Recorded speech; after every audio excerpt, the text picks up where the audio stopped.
আসসালামু আলাইকুম ওয়া রাহমাতুল্লাহ। সুপ্রিয় অনার্স সেকেন্ড ইয়ার এবং বিভিন্ন বর্ষের ইমপ্রুভমেন্ট শিক্ষার্থীরা, স্বাগত জানাচ্ছি Arif's English care YouTube channel এবং ফেসবুক পেজে।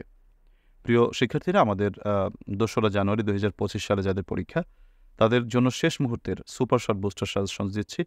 আমরা আজকে সেন্টেন্স কারেকশনের বিগত বছরের প্রশ্নগুলো পড়ব। ২০০৯ থেকে ২০১৩ সালের প্রশ্ন আমরা আলোচনা করব। গ্রামাটিক্যাল ক্লাস 7-এ সকলকে স্বাগত জানাই।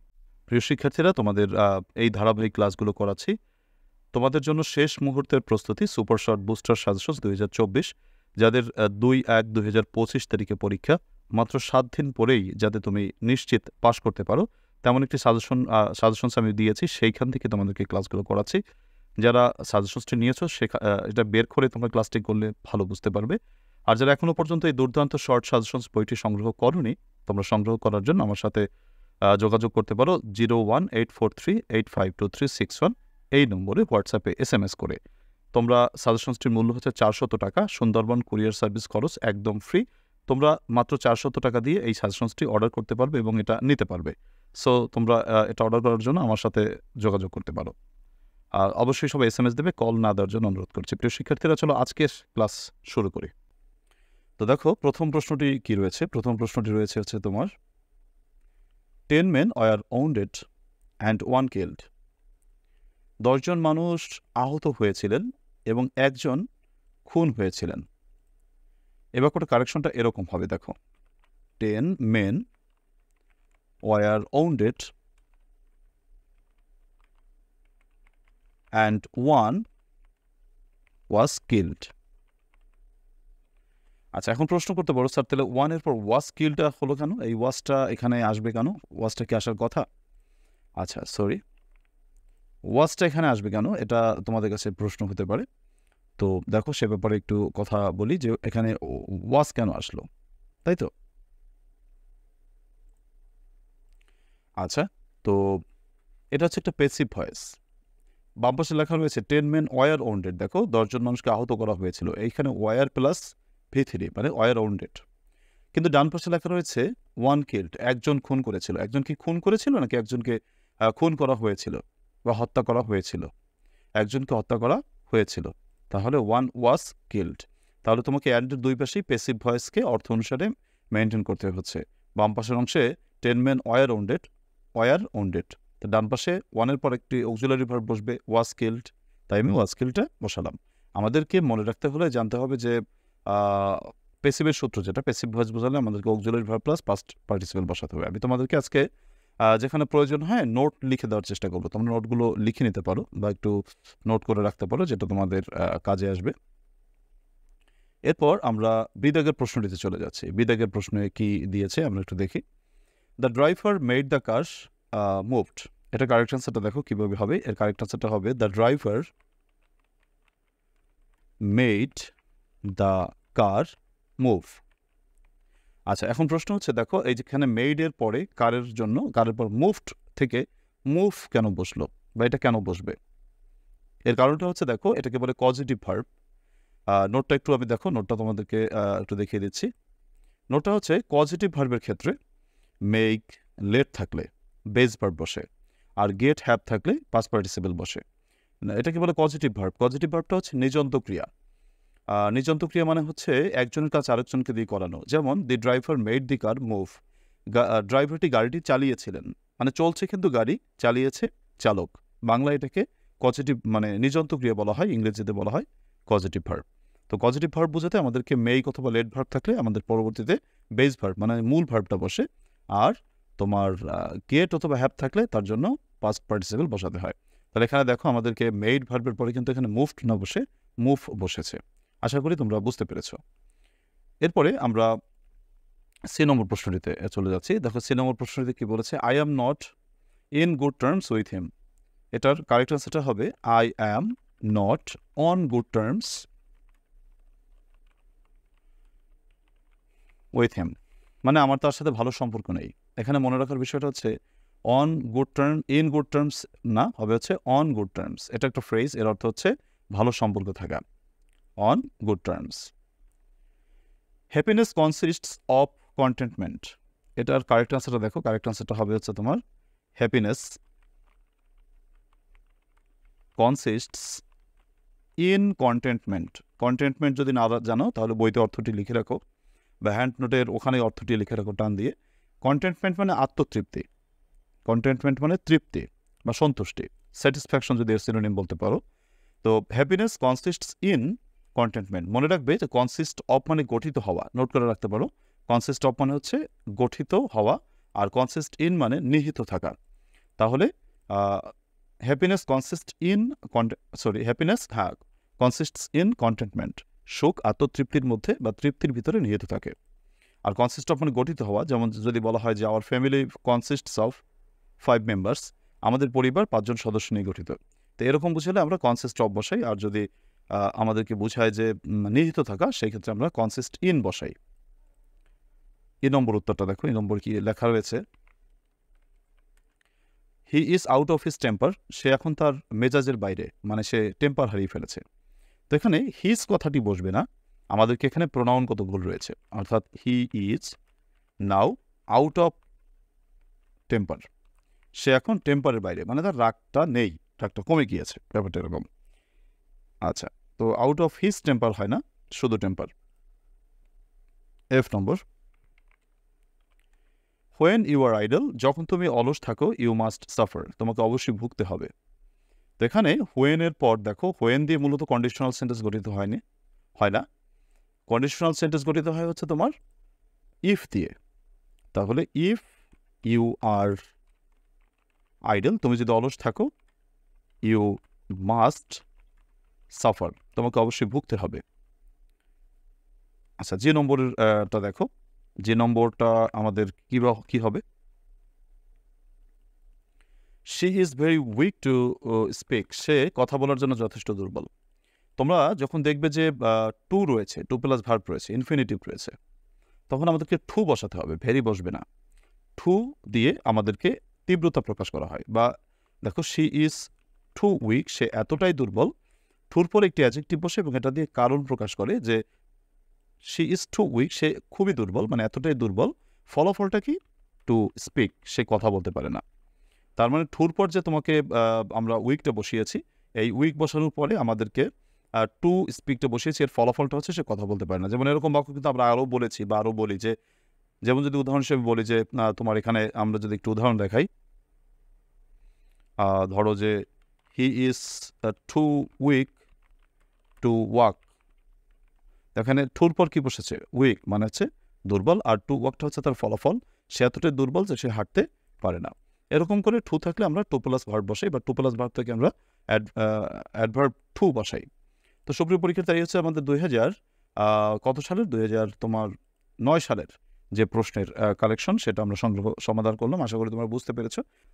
এরপরে 2020 সালের যে 10 সালের যে প্রশ্ন, সেটা আমরা সমাধান করছি। দেখো, প্রথম প্রশ্নটি রয়েছে, the quality of the mangoes were not good.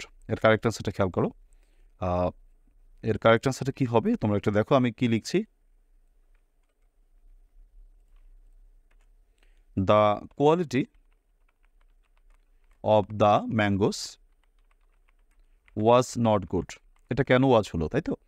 তোমরা সবসময় খেয়াল রাখবে যে অফের পরে কে রয়েছে, অফের পরে রয়েছে দ্য কোয়ালিটি। তো কোয়ালিটিটা হচ্ছে তোমার সাবজেক্ট, অফের পরে যে আছে সেই তোমার সাবজেক্ট। তাহলে অফের পিছনে, তো অফের পিছনে রয়েছে দ্য কোয়ালিটি। এই কোয়ালিটির জন্য সাবজেক্ট হচ্ছে ওয়ার হবে না, ওয়াজ হবে। তার জন্য the quality of the mangoes was not good. আচ্ছা, তারপর দেখো, তারপরে আমরা যাচ্ছি পরবর্তী প্রশ্নে। Neither my friend nor I are to blame. সবসময় খেয়াল রাখবে যে অর অথবা নরের ডান পাশে কে আছে, সেই অনুযায়ী তোমাকে ভার্ব বসাতে হবে। ডানে রয়েছে কে, আই, তাহলে আর জন্য অ্যাম বসবে না, আর জন্য আর বসবে না, আর জন্য অ্যাম বসবে। তার মানে নাইদার মাই ফ্রেন্ড, না তো আমার বন্ধু, নর আই, না তো আমি, অ্যাম টু ব্লেম, আমাকে দোষারোপ করা যায়। তো সেই ক্ষেত্রে আমাদের কি বসবে, neither my friend nor I am to blame. C number, তোমরা রুল নম্বর 10-এ পড়েছো আমার সাজেশন বইটির। রুল নম্বর 10-এ আমরা পড়েছি ইনফর্ম দিয়ে সূত্র। আমাদের ইনফর্মের পরে আগে ব্যক্তি বসাতে হয়। তো ইনফর্ম, জানাও, দ্য প্রিন্সিপালকে জানাও, অফ দিস ম্যাটার, এই ব্যাপারটি জানাও। 2 নম্বরে কি রয়েছে, I was use to take tea everyday. এটা হচ্ছে রাইট ফর্ম অফ ভার্বস থেকে এসেছে। আমরা রাইট ফর্ম অফ ভার্বসের সূত্রগুলো পড়েছি, সেখান থেকে পড়লে আমরা এটা পারবো। তো I was use to take tea everyday, তাহলে ওয়াজ ইউজড আমরা জানি বি ইউজড এর পরে ভার্বের সাথে আইএনজি যুক্ত হয়। তো এখানে আই ওয়াজ টু আছে, ওয়াজ ইউজ টু আছে, তাহলে I was use to take থেকে টেকিং টি এভরিডে, আমি প্রতিদিন চা খেতে অভ্যস্ত ছিলাম। আচ্ছা, এই নম্বর প্রশ্নটি একটি ট্রিকি প্রশ্ন, এটা আমাদের কারেকশনে প্রচুর আসে, সেটা হচ্ছে খেয়াল করো। I saw a dead cow, আমি একটি মরা গরু দেখেছিলাম। ওয়াকিং ইন দ্য ফিল্ড, মাঠে হাঁটছে। এটাকে বলা হয় ড্যাংলিং মডিফায়ার্স, মানে তোমার নাউনের পরে যদি কোনো আইএনজি থাকে তাহলে বুঝতে হবে এই আইএনজিটা হচ্ছে এই পূর্ববর্তী নাউনের পরিচয়, মানে এই কাজটি পূর্ববর্তী নাউন করছে। যেমন এখানে লেখা রয়েছে I saw a dead cow, আমি একটি মরা গরু দেখেছিলাম ওয়াকিং ইন দ্য ফিল্ড, তাহলে তুমি যদি এই কাউয়ের পরে আইএনজিটা দাও তাহলে বুঝতে হবে এই কাজটি এই কাউ করছে। তা আমি একটি মরা গরু দেখেছিলাম ওয়াকিং ইন দ্য ফিল্ড, মরা গরুটি মাঠ দিয়ে হাঁটছে। এটা কোনো কথা যে একটা মরা গরু কি হাঁটতে পারে? হাঁটতে পারে না। তার জন্য তোমাকে এমনভাবে সামঞ্জস্য করতে হবে যাতে একটি নতুন সাবজেক্ট আনা যায় এবং অর্থটা সামঞ্জস্য থাকে। এখন আমরা যদি এই বাক্যটিকে এভাবে লিখি, I saw a dead cow, আমি একটি মরা গরু দেখেছিলাম, হোয়াইল যখন, আই ওয়াজ ওয়াকিং আমি হাঁটিতেছিলাম, ইন দ্য ফিল্ড, দেখো তখন হয় কি না। এবার কিন্তু মরা গরু হাঁটছে না, এবার আই হাঁটছে, মানে আমি হাঁটছিলাম, ঠিক আছে। তো হোয়াইল বসালে সাবজেক্ট দিলে একটু ওয়াজ বসাতে হয়, তার জন্য হোয়াইল আই ওয়াজ ওয়াকিং, তাহলে কারেক্ট আনসারটা দাঁড়াচ্ছে I saw a dead cow walking in the field হবে না, I saw a dead cow while I was কথাটা আসতেছে এক্সট্রা, এটা মনে রাখার বিষয়।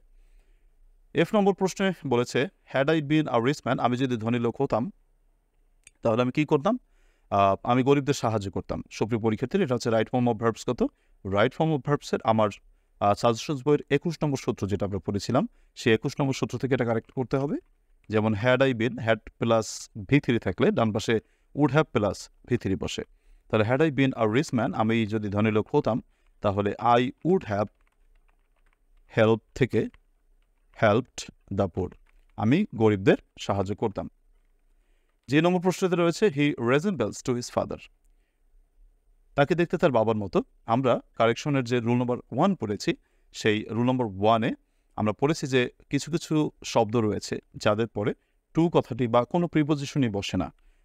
যেমন দেখো হি রেজেম্বলস টু হিজ ফাদার, এখানে হবে হি রেজেম্বলস হিজ ফাদার, রেজেম্বলসের পর টু কথাটি বসে না বা কোনো প্রিপোজিশন বসে না। তো এই হচ্ছে আমাদের 2000 কত সাল বলো? 2010 সালে আমরা সমাধান করবো 2011 সালের প্রশ্ন, আমাদের 2011 সালের অনার্সে যেভাবে প্রশ্ন এসেছিল। তো দেখি আমরা একটু ব্যাখ্যামূলকভাবে শেখার চেষ্টা করি, দেখি পারি কিনা ইনশাআল্লাহ তাআলা। প্রথমে আমাদের প্রশ্নটি করেছে যে he died of the country. আচ্ছা, he died of the country, তাহলে এখানে বলেছে যে he died of the country, আমাদের বলতে হবে যে কোনো একটা দেশের জন্য মারা যাওয়া। তো জন্য মারা গেলে ফর হয়, অফ হয় না, দেশের জন্য অর্থে। তাহলে কারেক্ট অ্যান্সারটা করা যাক, he died for the country, সে দেশের জন্য মারা গিয়েছিল। আচ্ছা ফাইন, তারপরের এটা আছে কি দেখো, আমি তোমাদের রাইট ফর্ম অফ ভার্বস পড়িয়েছিলাম, রাইট ফর্ম ভার্বসের সূত্রটা আমি একটু দেখাই তোমাদেরকে। দেখো রাইট ফর্ম ভার্বসের সূত্রগুলো ছিল যে রুল নম্বর 15 আমরা পড়েছিলাম যে ইট ইজ টাইম, তারপর তোমার ইট ইজ হাই টাইম, সূত্র পড়িয়েছিলাম it is time, it is high time, তারপর তোমার উইশ ফ্যান্সি, এই কথাগুলোর পর অবশ্যই কি বসে? V2 বসে, মানে ভার্বের 2 নম্বর বসে, পাস্ট ইনডিফিনিট টেন্স। তাহলে আসলে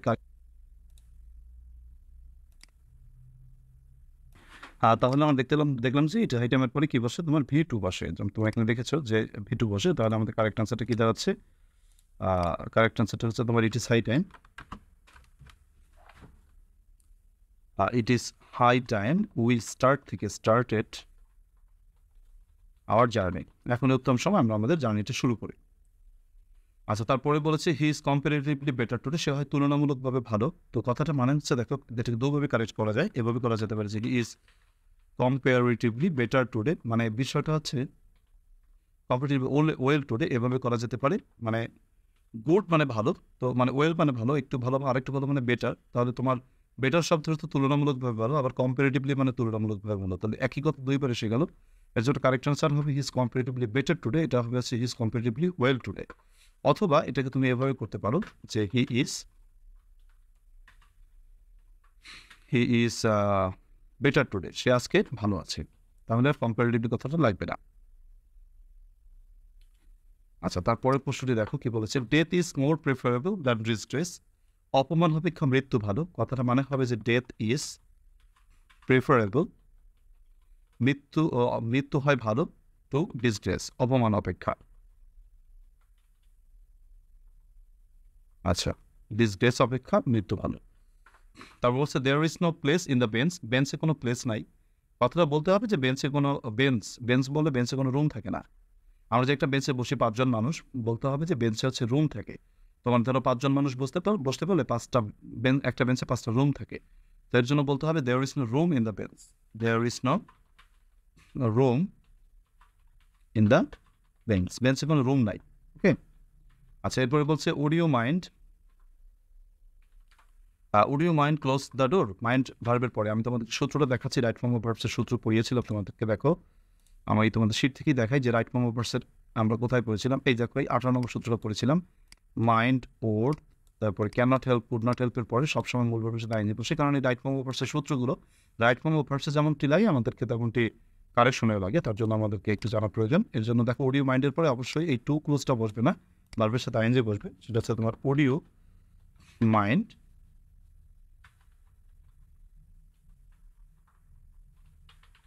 ক্লোজিং দ্য ডোর। আপনি কি একটু দরজাটা একটু খুলবেন?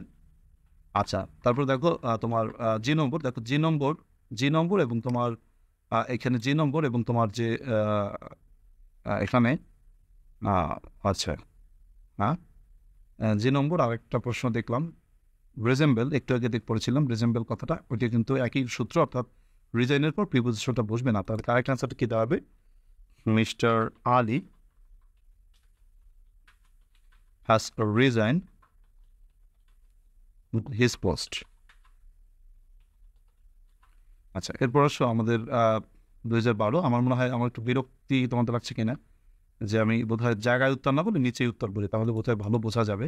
বা একটা পরীক্ষার প্রস্তুতির তো ব্যাপার আছে যে পরীক্ষা কীভাবে উপস্থাপন করবো, বারোটা ব্যাপার আছে। তার জন্য আমি আগের মতোই লিখি, অর্থাৎ তোমাদেরকে নিচে উত্তর লিখে দিচ্ছি, তোমরা একটু দেখে নাও। তো কী আছে প্রথমে দেখো, আমরা answer to the question number লিখবো।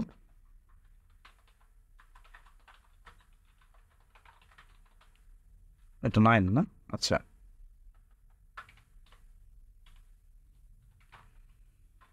প্রথম প্রশ্নটি কি বলেছে? প্রথম প্রশ্নটি বলছে one should do his duty. মনে রাখবা, তোমাদেরকে ব্যাখ্যা করেছিলাম যে ওয়ান কথাটা থাকলে এখানে হিজ কথাটা বসবে না, এখানে ওয়ান্স কথাটি বসবে। তার মানে কারেক্ট অ্যান্সারটা হচ্ছে ওয়ান শুড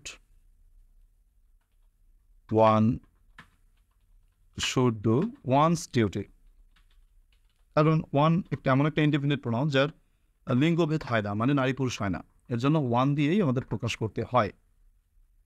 9 নম্বর সূত্র, প্রেজেন্ট পারফেক্ট কন্টিনিউয়াস টেন্স, কোনো কাজ অতীতে শুরু হয়ে এখনো চলছে বোঝালে have been, has been plus মূল ভার্বের সাথে আইএনজি। তো এক সপ্তাহ ধরে বৃষ্টি হচ্ছে, এখানে ইজ লিখেছে, কন্টিনিউয়াস টেন্স দিয়ে তোমাকে ইজ বলেছে, সেটা আমাদের মেনে নেওয়ার মতন বাক্য নয়। তাহলে কারেক্ট অ্যান্সারটা আমাদের দাঁড়াবে হচ্ছে ইট হ্যাজ বিন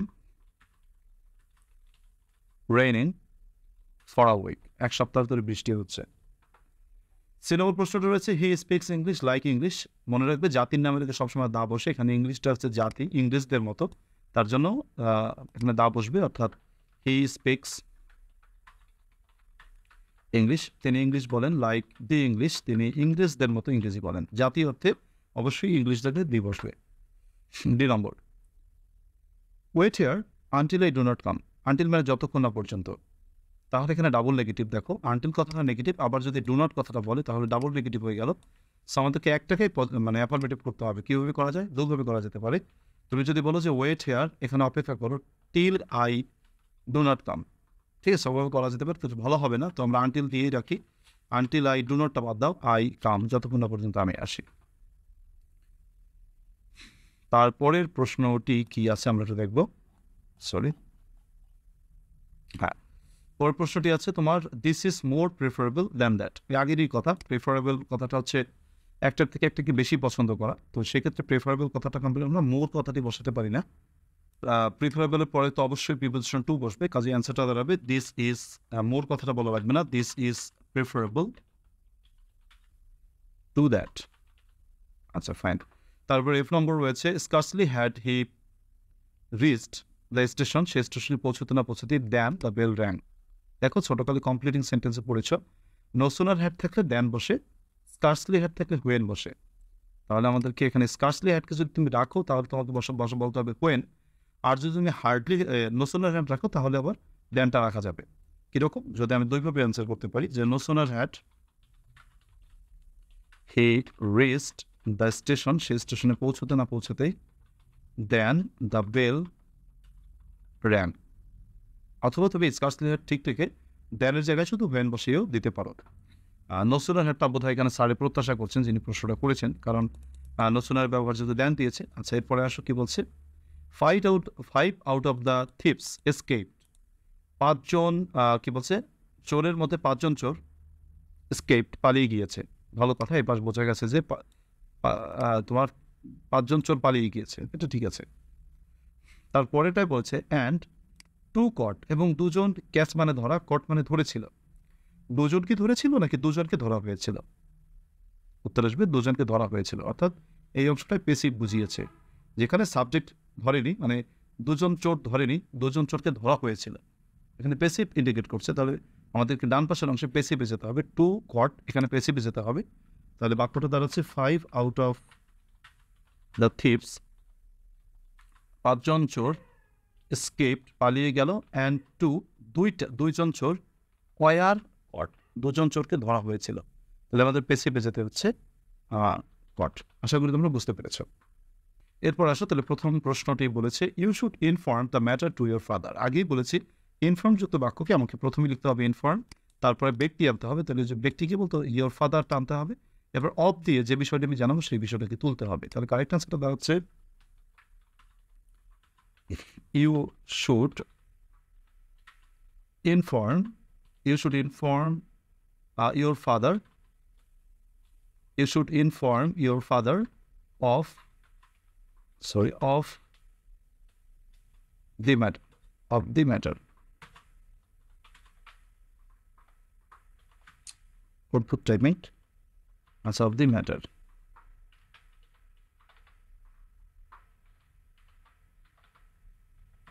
প্রচুর ভুল হয় আমার টাইমিং। আচ্ছা, তারপরে কি বলেছে, আচ্ছা, let you and I go out for a walk. দেখো, লেটের পর সবসময় অবজেক্ট বসে, ইউটা তো অবজেক্ট বোঝা যাবে না, কারণ ইউর তো সাবজেক্ট এবং অবজেক্ট একই, কাজে এখানে তোমার ইউ আছে ঠিক, কিন্তু দেখো আইটা তো সাবজেক্ট পজিশনে আছে, তাহলে আইটাকে অবজেক্ট পজিশন নিতে হবে। লেটের পর যেহেতু অবজেক্ট বসে, তো লেট ইউ অ্যান্ড আই না, আইয়ের জায়গা হবে may go out for a walk. চলো আমরা একটু হেঁটে আসি। আচ্ছা, তারপরে কি বলেছে দেখো,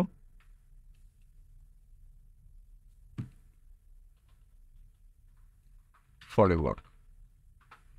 তারপরে কি বলছে, ও আউট। তারপরে 3 নম্বর বলেছে the man came to me yesterday. লোকটি আমার কাছে এসেছিল গতকালকে। হু ওয়াজ এ লয়ার, যিনি ছিলেন একজন আইনজীবী। কথাটা মানে দাঁড়াবে যে লোকটি আমার কাছে এসেছিল তিনি একজন আইনজীবী ছিলেন। তাহলে এখানে আমাদেরকে আগে আনতে হবে তোমার the man who came to me, যিনি আমার কাছে এসেছিলেন ইয়েস্টারডে গতকালকে। ওয়াজ, তিনি ছিলেন আ লয়ার, তিনি ছিলেন একজন আইনজীবী। 2 number we hanged the picture on the wall. আচ্ছা, হ্যাংয়ের মানে তোমার এখানে তোমার আমরা বলেছি যে হ্যাং থেকে হাং, কারণ তোমার দেখো যে হ্যাং মানে হ্যাং হচ্ছে প্রেজেন্ট টেন্স, কিন্তু হ্যাংয়ের যে পাস্ট টেন্সটা আর সেটা কিন্তু তোমার হ্যাংয়ের যে পাস্ট টেন্সটা সেটা হচ্ছে একই রকম। হ্যাংয়ের পাস্ট টেন্স এবং পাস্ট পার্টিসিপেল একটু ঝামেলা আছে। আমরা জানি যে হ্যাং কথাটি মানে হচ্ছে ফাঁসি দেওয়া, তাহলে হি হ্যাংড দি পিকচার, সে পিকচারটির ফাঁসি দিয়েছিল, অন দ্য ওয়াল, দেওয়ালে ফাঁসি দিয়েছিল। তা না, কথাটা হবে তিনি দেওয়ালে পিকচারটি ঝুলিয়েছিলেন। তার জন্য আমাদের বলতে হবে মানে আমরা লুই হাং, আচ্ছা, দা কি বলো, we hang the picture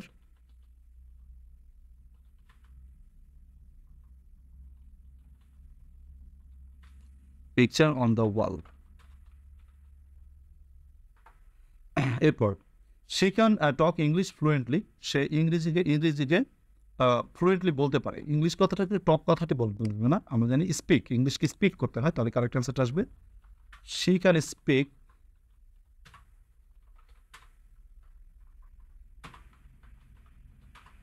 speak fluently.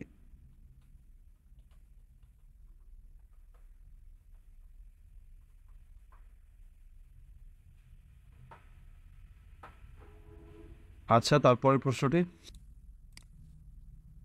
আচ্ছা, ভার্চুয়াস আর ব্লেসড অর্থাৎ গুণীরা হয় মানে আশীর্বাদপ্রাপ্ত।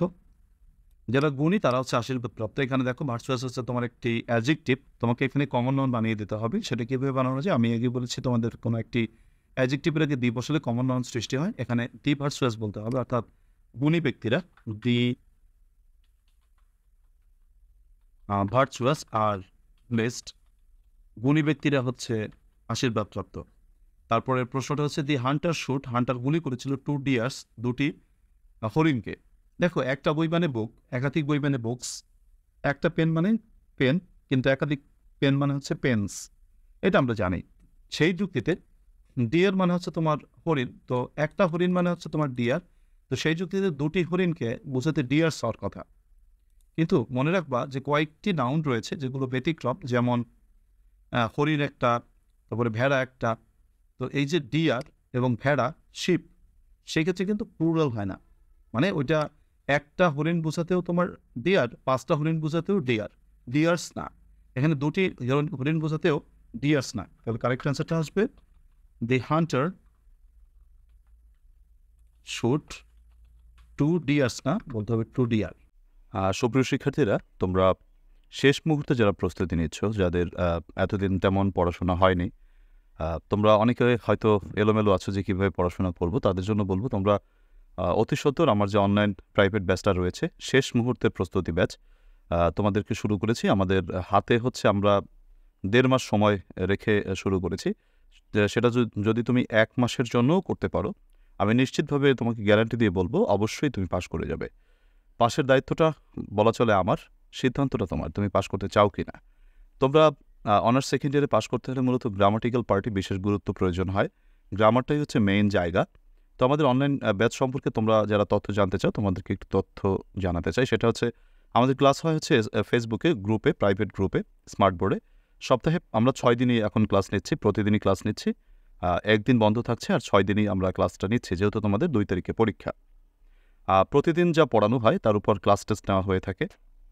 তারপরে তুমি মনে করো, ধরো যে কয়েকটা ক্লাস তুমি মিস করেছো, এখন হয়তো ভর্তি হলে তুমি 3 থেকে 4টি ক্লাস মিস করবে, বা 5-6টা ক্লাস যদি মিসও করো তুমি, তাহলে কি হবে, তুমি মনে করো এই ক্লাসগুলো রেকর্ডেড থাকবে, তুমি দেখে নিতে পারবে।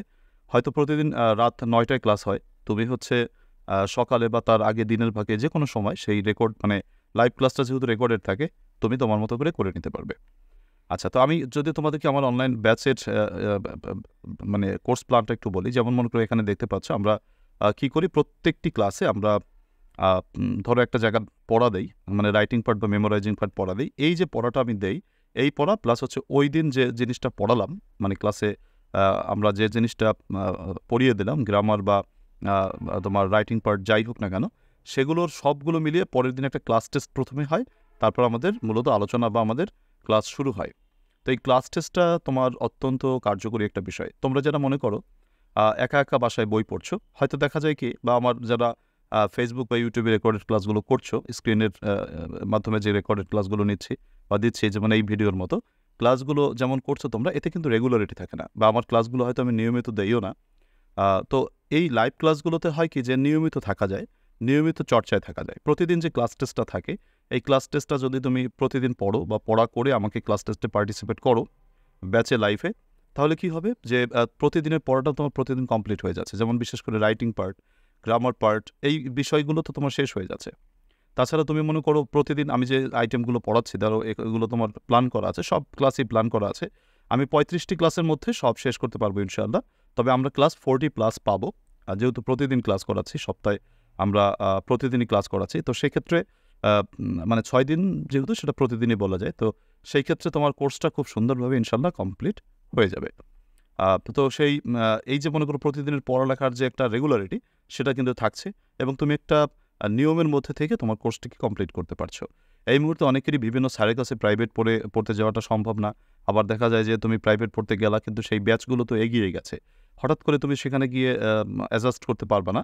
তো তোমার একেবারে এই অনলাইন ক্লাসে যেটা সুবিধা, সেটা হচ্ছে ঘরে বসে একেবারে মনোনিবেশ করে ভালো করে পড়া যায়। আমিও অফলাইন ব্যাচ পড়াই আমার এলাকায়, কিন্তু তার থেকে আমি মনে করি অনলাইন ব্যাচ অনেক বেশি কার্যকরী, মোর ইফেক্টিভ আই থিঙ্ক। তো অনলাইন ব্যাচে ভর্তি তুমি অবশ্যই হয়ে যেতে পারো। আরেকটা কথা সেটা হচ্ছে তোমাকে এই যে সুপার শর্ট বুস্টার সাজেশন যে শেষ মুহূর্তের প্রস্তুতি বইটা আমি তোমাদের জন্য দিয়েছি, মানে একেবারে শর্ট করে সাজেশনস দিয়েছি। তোমার 3টি পার্টের প্যাসেজ, গ্রামার, রাইটিং 3টি পার্টেরই শর্ট সাজেশনস দেওয়া রয়েছে। এই সাজেশনসটি তুমি ব্যাচে ভর্তি হও বা না হও, তুমি এই সাজেশনসটি ফলো করে তুমি জাস্ট যদি 7 দিনও পড়তে পারো তুমি নিশ্চিত পাস করে যাবে, আমি তোমাকে গ্যারান্টি দিয়ে বলছি ইনশাল্লাহ। এবং এখান থেকে সর্বাধিক কমন পরীক্ষায় থাকে, বিগত বছরগুলোতেও সর্বাধিক কমন ছিল। তোমার এই বই সাজেশনস নেওয়া অথবা তোমার হচ্ছে ব্যাচে ভর্তি হওয়া, দুটোর জন্যই তুমি আমার সাথে যোগাযোগ করতে পারো। তোমাকে হোয়াটসঅ্যাপে SMS করতে হবে আমার সাথে 01843852361 এই নম্বরে। সাজেশনসটির মূল্য হচ্ছে 400 টাকা। সুন্দরবন কুরিয়ার সার্ভিস খরচ একদম ফ্রি। তোমাকে এই 400 টাকার পরে আর 1 টাকাও দিতে হবে না। তোমরা অবশ্য অনেকে প্রশ্ন করো যে স্যার আমাদের মানে অনলাইন ব্যাচে ভর্তি হলে বই কি ফ্রি দেওয়া হয়, মানে সাজেশনস কি ফ্রি দেওয়া হয়? না, সাজেশনসটি আলাদা কিনতে হয়। অনলাইন ব্যাচে ভর্তি হলে তুমি সেখানে আমাদের যে শর্ট সাজেশনস রয়েছে সেগুলো তো পাবে, আর এই সাজেশনসটা আলাদা করে কিনতে হয়। সাজেশনসটা 400 টাকা, আর অনলাইন ব্যাচের ফি আলাদা। অনলাইন বেশি ফি না, তোমরা যোগাযোগ করো হোয়াটসঅ্যাপে। তোমাদের জাস্ট নামমাত্র অল্প কিছু শেষ সময়ে জাস্ট 35+ ক্লাসের জন্য তোমাদের সাশ্রয়ী মূল্যেই তোমাদের অনলাইন ব্যাচে ভর্তি নেওয়া হচ্ছে। তো তোমরা অতি সত্বর এই নম্বরে হোয়াটসঅ্যাপে SMS করে যোগাযোগ করতে পারো। সুপ্রিয় শিক্ষার্থীরা, আশা করি আজকের ক্লাসটি তোমরা বুঝতে পেরেছো। তোমাদের কাছে আমার অনুরোধ থাকবে, তোমরা অনুগ্রহ করে ক্লাসটিকে একটু শেয়ার করে দিও। যারা শেয়ার করো, আমি দেখছি অনেকেই শেয়ার করো, তো যারা শেয়ার করো তাদের প্রতি অন্তর থেকেই তোমাদের প্রতি ধন্যবাদ জ্ঞাপন করছি এবং কৃতজ্ঞতা জ্ঞাপন করছি। শেয়ারটা বেশি গুরুত্বপূর্ণ এই কারণে, তোমার একটি শেয়ারের মাধ্যমে হয়তো অথবা অনেক বন্ধু কানেক্টেড হতে পারে এবং সেও জানতে পারে যে এই ক্লাসটা হচ্ছে। তো এর জন্য সবাইকে আমি অনুরোধ করব, তোমরা একটু কাইন্ডলি ক্লাসটিকে শেয়ার করে দিও। যারা শেয়ার করো তাদেরকে কৃতজ্ঞতা জানিয়ে আল্লাহ তাআলা সকলকে ভালো রাখুক সেই শুভকামনা জানিয়ে আজকের ক্লাস থেকে বিদায় নিচ্ছি। আল্লাহ হাফেজ।